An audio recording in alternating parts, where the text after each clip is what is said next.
धन्यवाद। नमस्कार दोस्तों, हमारे बीच में उपस्थित हैं अखिल भारतीय कांग्रेस कमेटी की राष्ट्रीय प्रवक्ता श्रीमती अलका लांबा जी। आप तमाम जो मीडिया के साथ पधारे हैं, हम सब आपका हार्दिक अभिनंदन करते हैं, स्वागत करते हैं।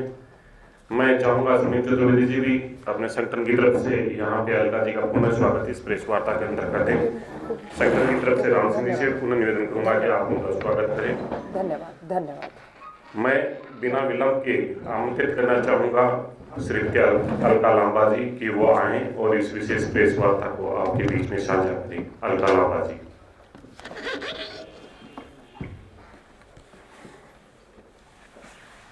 आप सभी पत्रकार साथियों को मेरा नमस्कार। मैं आप सभी का धन्यवाद करती हूं कि राजस्थान प्रदेश कांग्रेस कमेटी द्वारा आयोजित जयपुर में ये प्रेस वार्ता में आप शामिल हुए। मैं अभी कल जम्मू से दिल्ली होते हुए जयपुर पहुंची हूं, भारत जोड़ो यात्रा में थे। कल 26 जनवरी है, गणतंत्र दिवस है, संविधान का दिन है।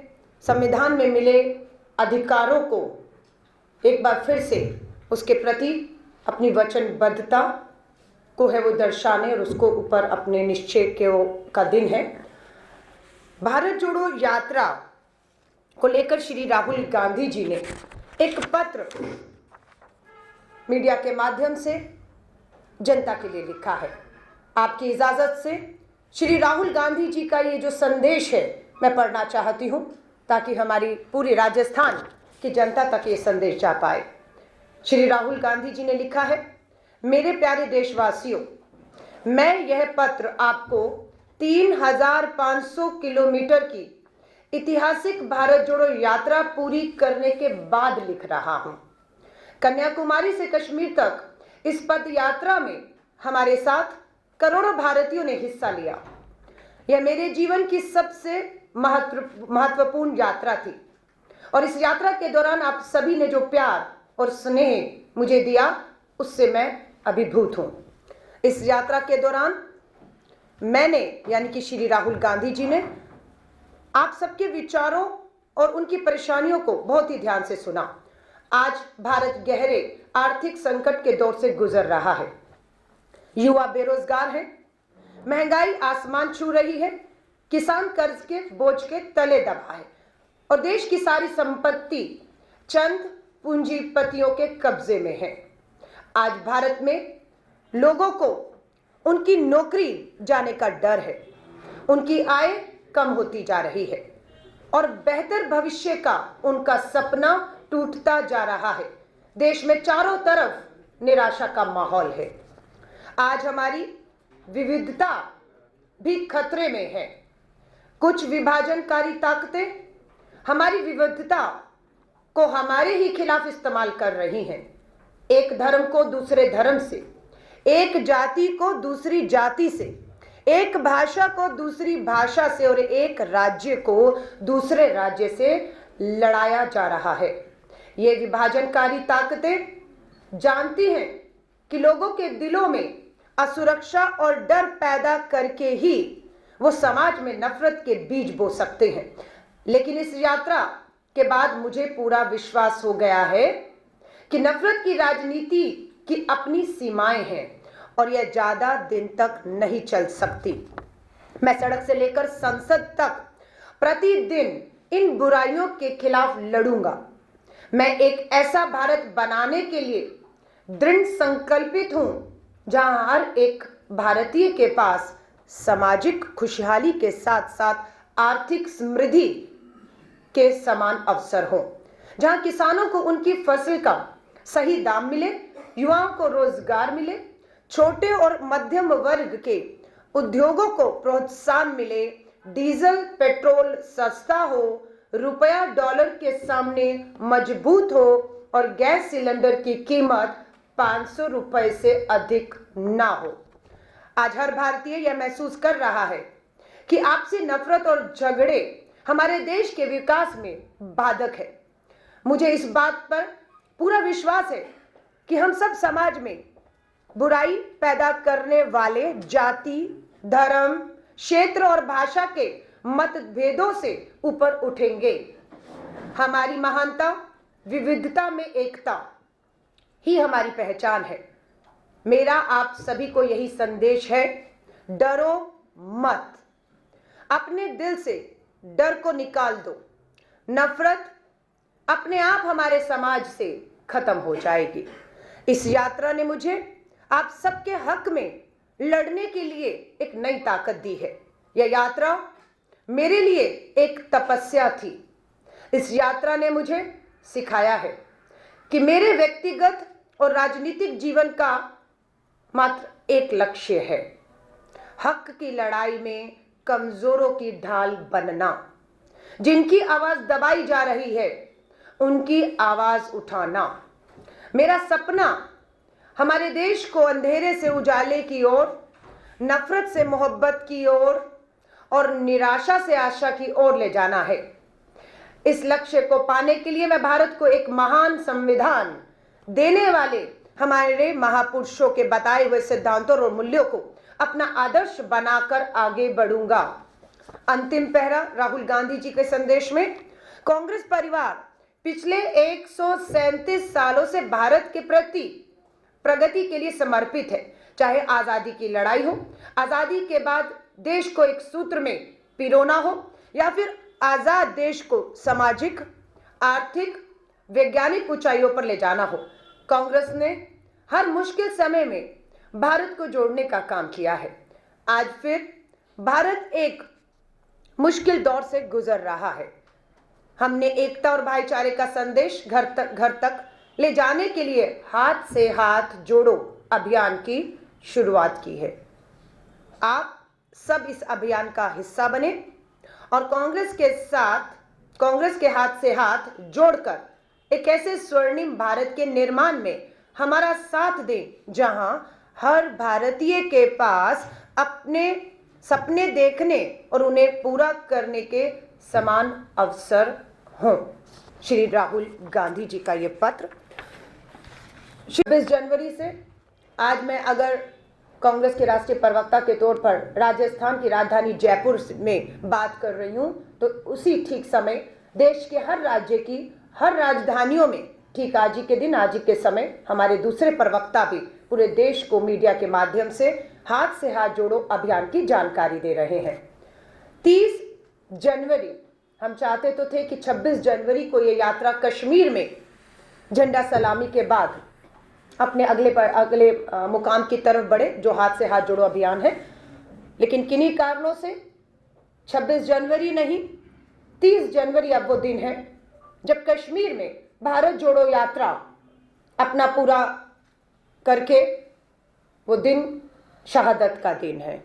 वो दिन हमारे प्यार से कहे जाने वाले बापू महात्मा गांधी जी का शहादत दिवस है, 30 जनवरी। तो पूरे देश में 30 जनवरी को हम लोग, जो हमारा जम्मू और कश्मीर में कांग्रेस मुख्यालय है, वहाँ महात्मा गांधी जी, राष्ट्रपिता महात्मा गांधी जी को श्रद्धांजलि देकर, पूरे देश के हर मुख्यालय पर बापू को श्रद्धांजलि देकर, तिरंगा झंडा को सलामी देते हुए ये यात्रा संपन्न होगी। और हाथ से हाथ जोड़ो अभियान 26 जनवरी से अगले 2 महीने तक, 26 मार्च तक, अब हर राज्य में जिला, ब्लॉक और बूथ स्तर पर नीचे तक जाएगा। राजस्थान के अंदर मैं एक बार फिर से अवसर मिला है तो राजस्थान की इस पवित्र धरती से, वीरों की इस भूमि से, किसानों की इस भूमि से सबका धन्यवाद करती हूँ। जब ये यात्रा हमारी राजस्थान पहुंची तो पूरे 18 दिन भारत जोड़ो यात्रियों को और हमारे नेता श्री राहुल गांधी जी को राजस्थान के लोगों से भरपूर प्यार, स्नेह और समर्थन मिला। 517 किलोमीटर का ये सफर मात्र राजस्थान के अंदर कवर किया गया, जिसमें 6 जिले रहे। तो एक बार अवसर है तो मैं एक बार फिर से तहे दिल से धन्यवाद करती हूँ। आज ये यात्रा कश्मीर में पहुंच चुकी है। आज हमारा 131वां दिन है और 3900 किलोमीटर का सफर आज पूरा कर लिया जाएगा। लेकिन यात्रा 30 जनवरी को समाप्त होगी।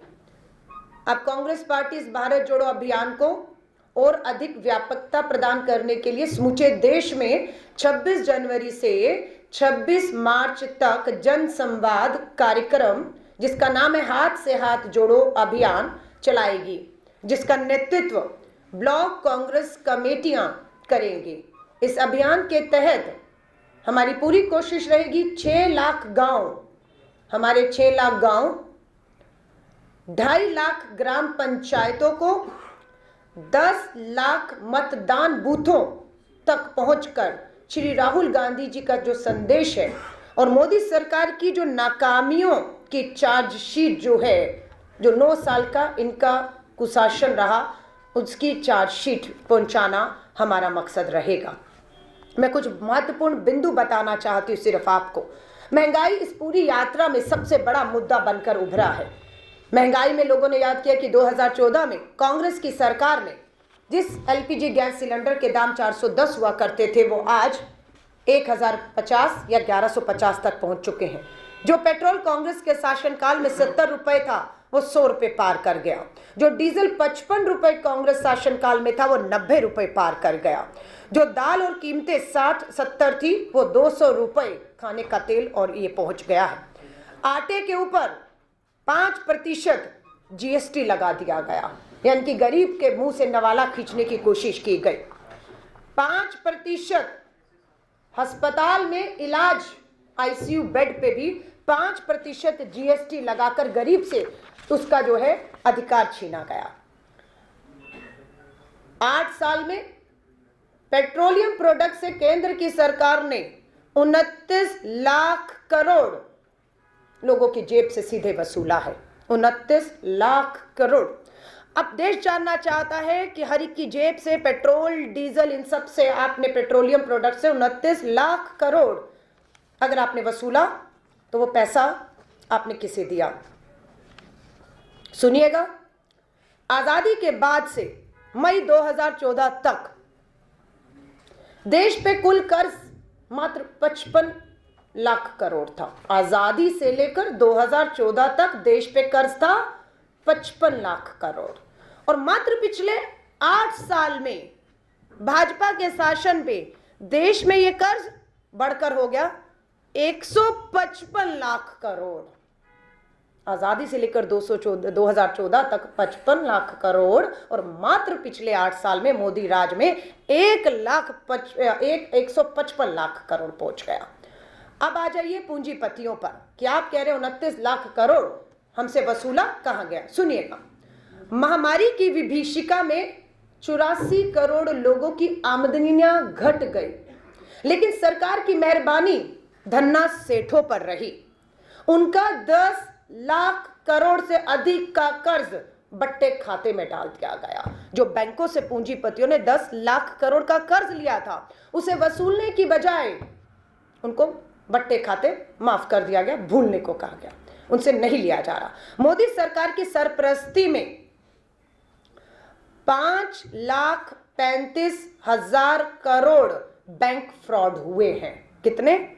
5,35,000 करोड़ के फ्रॉड हुए, और नियोजित रूप से विजय माल्या, नीरव मोदी, मेहुल चोकसी, ऋषि अग्रवाल और बंधु जैसे लोगों को देश से भागने में इसी सरकार ने मदद की, और इस सरकार में वो यहां से गए। अब मैं आ जाती हूं ऑक्सफैम की रिपोर्ट। ऑक्सफैम की रिपोर्ट पढ़ रही हूं, दोबारा आते हैं। देश के 5% अमीर लोगों के पास, देश के मात्र 5% अमीर लोगों के पास 60% से अधिक की संपत्ति है। इस देश की जो कुल संपत्ति है, उसका 60% हिस्सा देश के मात्र 5% पूंजीपतियों की मुट्ठी में है। नीचे के जो 50% गरीब लोग हैं, मजदूर है, किसान है। गरीब 50% लोगों के पास इस देश की कितनी संपत्ति है? मात्र 3%। विडंबना यह है कि इन 50% गरीब लोगों पर जीएसटी लग रहा है। जीएसटी में इनकी हिस्सेदारी कितनी है गरीब लोगों की? 50% गरीब, संपत्ति देश की मात्र इनके पास 3%। जीएसटी कितना दे रहे हैं?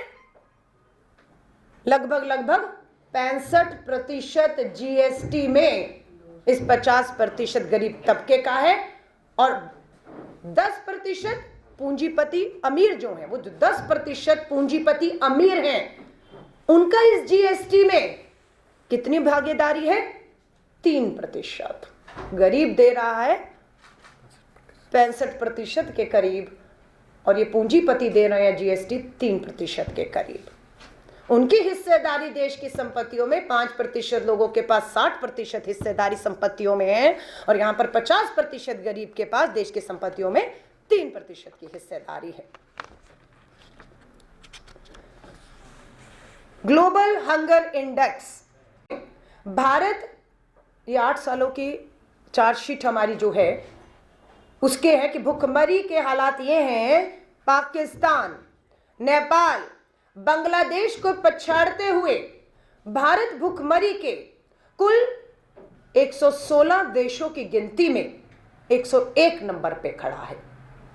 116 का मतलब है जो देश पहले नंबर पर है वहां पर समृद्धि है, वहां कोई भूखा नहीं है।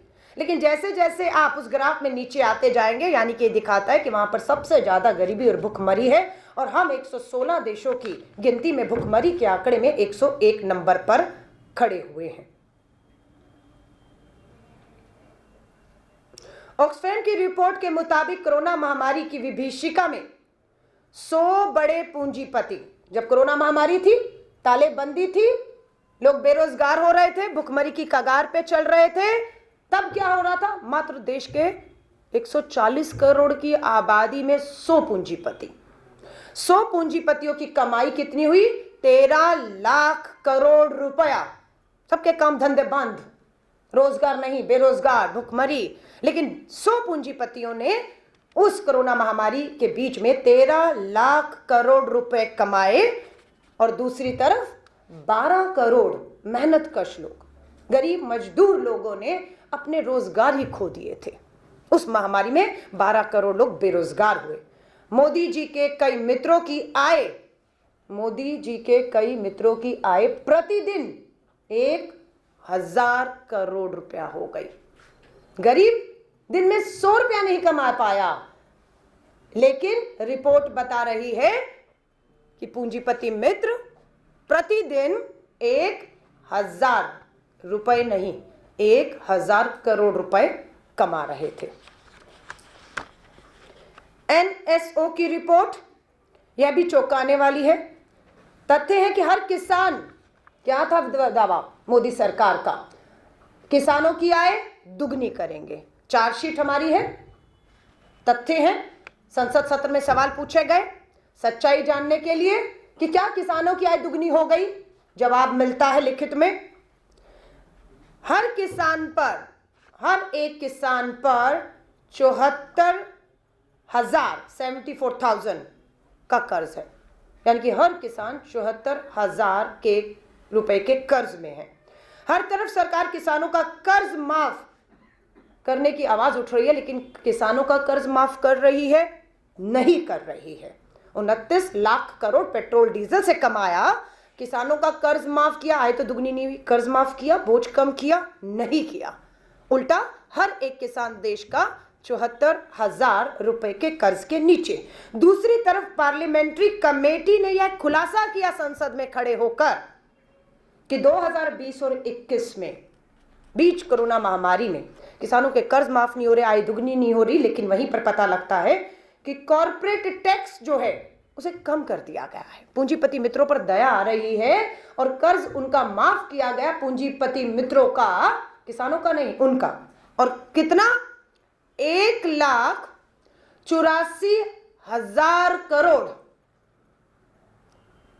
कितना? 1,84,000 करोड़ का कर्ज पूंजीपतियों का माफ कर दिया गया। पूरी जिम्मेदारी के साथ संसद में कांग्रेस के सांसदों द्वारा पूछे गए, राहुल गांधी जी, दूसरे सांसदों द्वारा श्रीमती सोनिया गांधी जी, मल्लिकार्जुन खड़गे साहब, ये सब सांसद भी हैं। ये उन्हीं के सवालों के लिखित जवाब सदन के पटल पे दिए गए, जिसे लेकर आज हम इस प्रेस वार्ता के माध्यम से जनता के बीच में जा रहे हैं। चीनी घुसपैठ की बाहें मरोड़ो, हाथ से हाथ जोड़ो। यात्रा जम्मू और कश्मीर में पहुंच चुकी है। लेह लद्दाख हो, अरुणाचल प्रदेश हो, दुश्मन देश चीन लगातार घुसपैठ कर रहा है, हमारे जवानों पर हमले कर रहे हैं। हमारे जवान पूरी हिम्मत और मुस्तैदी के साथ बिना अपनी जान की परवाह किए हुए इन्हें खदेड़ना का काम सरहदों पे कर रहे हैं। हम सलाम करते हैं अपने देश के इन जाबाज सिपाहियों को। पूरी देश उनके पीछे ताकत बनकर खड़ा है। लेकिन सरकार की कूटनीति का यह है, भारत की भूभागीय अखंडता को तोड़ा जा रहा है। चीन लद्दाख से लेकर अरुणाचल प्रदेश तक भारत की सीमाओं में ना सिर्फ 2000 स्क्वायर किलोमीटर घुसा हुआ है, बल्कि स्थायी सैन्य इंफ्रास्ट्रक्चर के साथ साथ पूरी रिहायशी कॉलोनियां बना चुका है और बना रहा है। यह भारतीय राष्ट्रीय कांग्रेस का आधिकारिक बयान है, तथ्यों और सबूतों के आधार पर है, जिसे केंद्र की भाजपा सरकार, खासतौर से देश के प्रधानमंत्री जी, पूरी तरह से नजरअंदाज करके इस तरह के बयान देते हैं कि ना कोई घुसा था, ना कोई घुसा हुआ है। सच्चाई ये है कि वो घुसे हुए हैं और वो घुसने की लगातार कोशिश कर रहे हैं। हमारा सेना उन्हें रोकने की पूरी कोशिश कर रही है, लेकिन केंद्र की सरकार इस तरह के बयान देकर देश की सरहदों को कमजोर कर रही है। सत्ताधीश आंख मूंद कर बैठे हैं। इतना ही नहीं, सरहदों के साथ साथ चीन को व्यापार की हदें भी पार कर गई है। चीन से व्यापार की अगर मैं बात करूं, हमारे छोटे कुटीर लघु उद्योग एमएसएमई बंद हो रहे हैं। क्यों? क्योंकि आप उन्हें बढ़ावा नहीं दे रहे। आप किसको बढ़ावा दे रहे हैं? आप चीन से आज भी आयात कर रहे हैं। $100 बिलियन हम घाटे में हैं। चीन हमसे आगे है। हम उनको जितना बेच नहीं पा रहे, उतना वो हमसे हमारे देश में अपना सामान बेच रहा है, जिससे हमारे छोटे उद्योगों को मार पड़ रही है। हर साल 2 करोड़ नौकरियों का वायदा था, चार्जशीट है। 9 साल में 2 निम 18 करोड़। कितनी करोड़ नौकरियां? अभी घोषणा की 10 लाख नौकरियां देंगे। 10 लाख नौकरियों में प्रधानमंत्री जी ने अभी कुछ दिन पहले 70,000, 1 लाख भी नहीं, 70,000 नौकरियां कायम खोल रहे हैं।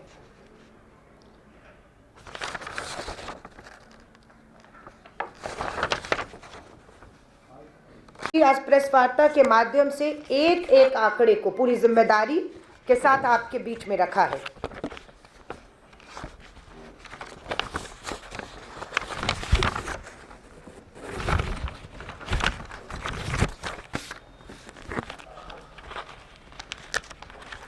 भारतीय जनता पार्टी